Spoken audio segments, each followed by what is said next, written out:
Good morning, સ્વાગત છે exam today પર. મિત્રો 18 ફેબ્રુઆરી 2026ના રિલેટિવ કરંટ અફેર્સની ડિસ્કશન આ વિડીયોમાં આપણે કરવાના છે. તો છેલ્લે સુધી વિડીયો સાથે બની રહેજો. કરંટ અફેર્સ ઇમ્પોર્ટન્ટ ટોપિક છે, દરેક એક્ઝામમાં પ્રશ્ન પૂછવામાં આવે છે. ટોપિક પર આવીએ. 18 ફેબ્રુઆરી 2026 ક્વેશ્ચન નંબર 1 છે. હાલમાં રાષ્ટ્રીય બદામ દિવસ ક્યારે ઉજવવામાં આવ્યો? તો મિત્રો દર વર્ષે 16 ફેબ્રુઆરીએ રાષ્ટ્રીય બદામ દિવસ મનાવવામાં આવે છે. સેકન્ડ છે, હાલમાં પ્રથમ global south AI impact summit 2026નું આયોજન કોણ કરશે? તો રાઈટ આન્સર છે આપણો દેશ ભારત. ભારત પ્રથમ global south AI impact summit 2026નું આયોજન કરશે. ક્યાં? ન્યૂ દિલ્હીની અંદર. થર્ડ છે, હાલમાં પ્રકાશિત થયેલા હેન્ડલે પાસપોર્ટ ઇન્ડેક્સ 2026માં ભારતનો કયો ક્રમ છે? તો મિત્રો રાઈટ આન્સર છે એમાં 75. બરાબર, ભારત છે 75માં સ્થાને. ભારતનો ક્રમ આશરે 75મો છે. બરાબર. Visa free, visa on arrival પ્રવેશ લગભગ 56 દેશ. બરાબર, 56 દેશોમાં visa free, visa on arrival પ્રવેશ છે અને સિંગાપુર મિત્રો આમાં નંબર 1 છે. ફોર્થ છે, ગુજરાતમાં નાણામંત્રી કનુભાઈ દેસાઈએ સતત કેટલામી વખત બજેટ રજૂ કર્યું? તો મિત્રો કનુભાઈ દેસાઈ દ્વારા સતત 5મી વખત આ વખતે બજેટ રજૂ કરવામાં આવ્યું છે.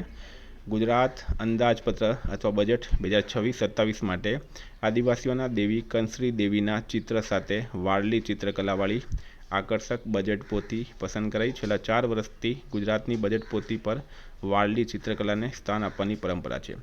વારલી ચિત્રકલા 1200 વર્ષ જૂની છે. બજેટ પોથી પર આ ચિત્ર સ્થાન આપી વારલી ચિત્રકલાને જીવંત રાખવા માટે ગુજરાત સરકાર દ્વારા એક ઉમદા પ્રયાસ કરવામાં આવ્યો છે. કંસરી દેવી આદિવાસીઓની દેવી છે. જ્યારે પણ કોઈના ઘરમાં લગ્ન થાય, ખેતરમાંથી નવું ધાન નીકળે કે કોઈ પણ શુભ પ્રસંગ હોય ત્યારે કંસરી દેવીની સ્થાપના કરવામાં આવે છે અને પૂજા કરવામાં આવે છે. બજેટ પર આપણે એક અલગથી વિડીયો મિત્રો યુટ્યુબ પર મૂકવાના છે. વિદ્યાર્થી મિત્રો, આવનારી તમામ પરીક્ષાઓ માટે TET, TAT, LRD, PSI, CC, exam ટુડેનું લેટેસ્ટ 1 વર્ષનું કરંટ અફેર્સ, જેમાં તમને Olympic, Paralympic, Covid, IPL, GI tag, બદલાયેલા નામ, વર્તમાન પદાધિકારી, પુસ્તક લેખક, company CEO, brand ambassador, award GK, sport GK, G20 summit, T20 world cup, FIFA world cup, election GK, Ayodhya GK, budget, champions trophy, IPL, Padma awards આવી રીતના ટોપિક વાઇઝ કરંટ અફેર્સની PDF, છેલ્લા 1 વર્ષની લેટેસ્ટ મંથલી કરંટ અફેર્સની PDF, 10,000થી વધારે પ્રશ્નો, India, Gujarat, international લેવલનું પૂરું current affair. PDF માટે ઓનલી ₹250 9510411961 પર ગૂગલ પે, ફોનપે, પેટીએમ કંઈ પણ કરો, સ્ક્રીનશોટ મોકલી આપો. 2 મિનિટમાં તમને પીડીએફ મળી જશે. હાલમાં ભારત સરકારે કયા રાજ્યમાં સેન્ટ્રલ બેંક ડિજિટલ કરન્સી પર આધારિત ડિજિટલ ફૂડ કરન્સીનો પાયલટ પ્રોજેક્ટ શરૂ કર્યું? તો મિત્રો ગુજરાત રાઈટ આન્સર છે આમાં. ગુજરાતનું કેપિટલ છે ગાંધીનગર. સીએમ છે ભૂપેન્દ્રભાઈ પટેલ. રાજ્યપાલ છે આચાર્ય દેવવ્રત. 6 છે, હાલમાં કયા રાજ્યએ ભારતની પ્રથમ વ્યાપક રાજ્ય શહેરી નીતિને મંજૂરી આપી છે? તો કેરળ રાઈટ આન્સર છે આમાં. કેરળ ભારતનું પ્રથમ રાજ્ય બન્યું જેણે 25 વર્ષ માટે આયોજિત શહેરીકરણ માટે લાંબા ગાળાની વ્યાપક શહેરી નીતિને મંજૂરી આપી છે. 7 છે, હાલમાં આંતરરાષ્ટ્રીય વાઘ સલામતી પરિષદ 2026 ક્યાં આયોજિત કરવામાં આવી? તો રાઈટ આન્સર છે એમાં બેંગલુરુ ખાતે. બેંગલુરુ ખાતે આંતરરાષ્ટ્રીય વાઘ સલામતી પરિષદ 2026નું આયોજન કરવામાં આવ્યું છે. 8 નંબર છે, હાલમાં ભારતનું પ્રથમ નેશનલ કાઉ કલ્ચર મ્યુઝિયમ ક્યાં સ્થાપિત થઈ રહ્યું છે? તો રાઈટ આન્સર છે મિત્રોમાં મથુરા ખાતે. બરાબર. ઉત્તર પ્રદેશ બ્રજ તીર્થ વિકાસ પરિષદની પહેલ પર દેશનું પ્રથમ રાષ્ટ્રીય ગાય સંસ્કૃતિ સંગ્રહાલય મથુરામાં પંડિત દીનદયાળ ઉપાધ્યાય પશુ ચિકિત્સા વિજ્ઞાન યુનિવર્સિટી કેમ્પસમાં સ્થાપિત કરવામાં આવશે. 9 છે, હાલમાં ગેલ ઇન્ડિયા લિમિટેડના ચીફ મેનેજર તરીકે કોની નિમણૂક કરવામાં આવી? તો રાઈટ આન્સર છે મિત્રો દીપક ગુપ્તાની. ગેલ ઇન્ડિયા બરાબર લિમિટેડના ચીફ મેનેજર તરીકે નિમણૂક કરવામાં આવી છે. 10 છે, હાલમાં 16મી અખિલ ભારતીય પોલીસ કમાન્ડો સ્પર્ધાનું ઉદ્ઘાટન ક્યાં થયું? તો રાઈટ આન્સર છે મિત્રો ગુરુગ્રામ ખાતે. ગુરુગ્રામમાં માનેસરમાં 16મી અખિલ ભારતીય પોલીસ કમાન્ડો સ્પર્ધાનું ઉદ્ઘાટન એનએસડીના મહાનિદેશક બી શ્રીનિવાસને કર્યું છે. 11 છે, હાલમાં કેન્દ્ર સરકારે કેટલા દસોલ્ટ રાફેલ જેટ માટે ₹3.25 લાખ કરોડના સોદાને મંજૂરી આપી છે? તો રાઈટ આન્સર છે મિત્રોમાં 114 બરાબર 114. 3.25 લાખ કરોડના રાફેલ ફાઇટર જેટ સોદો ગવર્મેન્ટ ઓફ ઇન્ડિયા દ્વારા ફ્રાન્સ સાથે કરવામાં આવ્યો હતો. આ સોદો ફ્રાન્સની કંપની દસોલ્ટ એવિએશન દ્વારા બનાવાતા રાફેલ જેટ્સ માટે છે, એટલે કે સોદો ભારત અને ફ્રાન્સ વચ્ચે થયો છે, બરાબર, ઇન્ડિયા અને ફ્રાન્સ વચ્ચે થયું છે. વિટામિન B12 પર હાલમાં PRIA ટ્રાયલ ક્યાં હાથ ધરવામાં આવ્યું? તો રાઈટ આન્સર છે મિત્રોમાં પુણે ખાતે. Pune, Maharashtra, Bharat diabetes unit KEM hospital research centre ખાતે આ પ્રોજેક્ટ યોજાઈ રહ્યો છે. અભ્યાસનો મુખ્ય ઉદ્દેશ્ય એ છે કે વિટામિન B12 પૂરકથી કિશોરો અને પ્રજનન વયની મહિલાઓમાં B12 સ્તર સુધરીને તેમના જન્મેલા બાળકોમાં સ્વાસ્થ્ય અને વિકાસ સુધરે કે કેમ તે જાણવાનું છે. 13 હાલમાં સુપ્રીમ કોર્ટ કયા રોગની સારવાર માટે સ્ટેમ સેલ થેરાપી પર પ્રતિબંધ મૂક્યો? તો ઓટિઝમ રાઈટ આન્સર થશે. ડિટેલમાં માહિતી લઈએ. સ્ટેમ સેલ થેરાપીને ઓટિઝમ સ્પેક્ટ્રમ ડિસઓર્ડર વિશે સામાન્ય સારવાર તરીકે આપવામાં નથી આવતી. સુપ્રીમ કોર્ટનું કહેવું છે કે આ સારવાર રોજિંદા ક્લિનિકમાં રોગીના સારવાર માટે ઉપયોગમાં લઈ શકાય તેવું નથી, કારણ કે તે અનુભવયુક્ત અને વૈજ્ઞાનિક રીતે પુરાવા રહિત છે.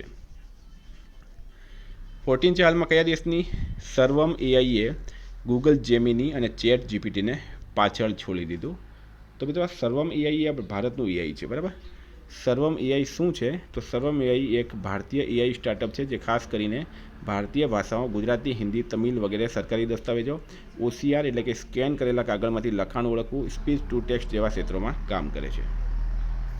15 હાલમાં કયા IIM અને ઇન્ડિયન ઓવરસીઝ બેન્કે કાર્યકારી શિક્ષણ માટે ભાગીદારી કરી? તો IIM કોઝિકોડ રાઈટ આન્સર છે. IIM કોઝિકોડ અને ઇન્ડિયન ઓવરસીઝ બેન્કે IOBના નેતૃત્વ અને અધિકારીઓ માટે કસ્ટમાઇઝ એક્ઝિક્યુટિવ તાલીમ કાર્યક્રમો ડિઝાઇન કરવા અને પ્રદાન કરવા માટે એક MOU પર હસ્તાક્ષર કર્યા. 16 છે સેવા તીર્થના અકસ્માત પીડિતો માટે PM મોદીએ હાલમાં કઈ યોજનાની જાહેરાત કરી? તો મિત્રો PM રાહત, બરાબર. આ યોજના સરકારી પરિભાષા પ્રમાણે છે PM રાહત એટલે કે પ્રધાનમંત્રી રાહત એટલે કે road accident victim hospitalisation and assured treatment scheme. આ યોજના ખાસ કરીને રસ્તા અકસ્માતોના પીડિતોને તરત અને કેશલેસ સારવાર આપવાની છે. 17 હાલમાં કયા રાજ્યમાં કેબિનેટે ભારતની પ્રથમ જળમગ્ન રોડ રેલ ટનલને મંજૂરી આપી? તો રાઈટ આન્સર છે અસમ રાજ્ય. કેબિનેટે ભારતની પ્રથમ ડૂબી ગયેલી ટબલ ટનલ એટલે કે જળમગ્ન ટબલ ટનલ રોડ કમ રેલ ટનલને મંજૂરી આપી છે. આ ટનલ 33.7 કિલોમીટર લાંબી છે, જેમાંથી 15.79 કિલોમીટર બ્રહ્મપુત્ર નદીની નીચેથી પસાર થશે અને તેની કિંમત ₹18,662 કરોડ છે. તો મિત્રો આ હતા કરંટના પ્રશ્નો. વાત કરીએ રિવિઝનની. તો 17 ફેબ્રુઆરી 2026 આપણે રિવિઝન પર આવી ગયા. આંતરરાષ્ટ્રીય બાળ કેન્સર દિવસ ક્યારે ઉજવવામાં આવ્યો? 15 ફેબ્રુઆરીએ. મિયા અમોર મોટલી કયા દેશના વડાપ્રધાન તરીકે નિયુક્ત કરાયા? બાર્બાડોસ. ભારતીય સેના દ્વારા પ્રથમ વખત કયા રાજ્યમાં આંતરરાષ્ટ્રીય લશ્કરી સાહસિક ચેલેન્જ કપનું આયોજન કરવામાં આવ્યું? અરુણાચલ પ્રદેશ. પ્રધાનમંત્રી મોદીએ કુમાર ભાસ્કર વર્મા સેતુનું ઉદ્ઘાટન ક્યાં કર્યું? અસમમાં. PM Narendra Modi India AI impact expo 2026નું ઉદ્ઘાટન કર્યું ન્યૂ દિલ્હીમાં. કૃષિ અને ખેડૂત કલ્યાણ વિભાગે ક્યાં CSR પરિષદનું આયોજન કર્યું? ન્યૂ દિલ્હીમાં. ભારતે કયા દેશ સાથે મળીને હાઇડ્રોજન ફેલોશિપ પ્રોગ્રામ શરૂ કર્યું? નેધરલેન્ડ. કયા દેશે વોટ્સએપ પર પ્રતિબંધ મૂક્યો છે? રશિયા રાઈટ આન્સર છે. હાલમાં આસામ રાઇફલ્સના ડોગ સ્ક્વોડમાં કઈ સ્વદેશી જાતિના કૂતરાઓનો સમાવેશ કરવામાં આવ્યો? તો તંગ, ફૂલ, હુઈ અને કોમ્બાઈ. વિશ્વ રેડિયો દિવસ નિમિત્તે ઓલ ઇન્ડિયા રેડિયો અને યુનેસ્કોએ સંયુક્ત રીતે એક ખાસ રાષ્ટ્રીય કાર્યક્રમમાં ક્યાં આયોજિત કરવામાં આવ્યો? રાયપુર. 5 વર્ષમાં દૂધ ખરીદીમાં 50% વધારો કરવા માટે સહકાર મંત્રાલય દ્વારા હાલમાં કઈ યોજનાને મંજૂરી આપવામાં આવી? શ્વેત ક્રાંતિ 2.0. 62મી મ્યુનિક સુરક્ષા પરિષદ 2026 ક્યાં યોજાઈ રહી છે?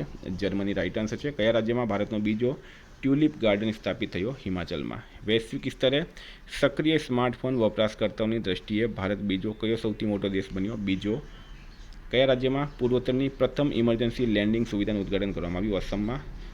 કયા દેશે હાલમાં દુર્લભ રોગો માટે સમર્પિત પ્રથમ રાષ્ટ્રીય બાયોબેંક શરૂ કરી? ભારતે. મિત્રો ગઈકાલે પ્રશ્ન પૂછ્યો તારિક રહેમાન કયા દેશના આગામી વડાપ્રધાન બન્યા? તો બાંગ્લાદેશ રાઈટ આન્સર હતું. આજનો પ્રશ્ન છે હાલમાં ગુજરાત વિધાનસભાના ઉપાધ્યક્ષ કોણ બનશે? એનો જવાબ તમારે કમેન્ટ બોક્સમાં જણાવવાનું. વિદ્યાર્થી મિત્રો વોટ્સઅપ ટેલિગ્રામની લિંક ડિસ્ક્રિપ્શનમાં છે. PDF માટે 9510411961 પર કોન્ટેક્ટ કરો. Thank you. ફરી મળીશું. જય હિન્દ, જય ભારત.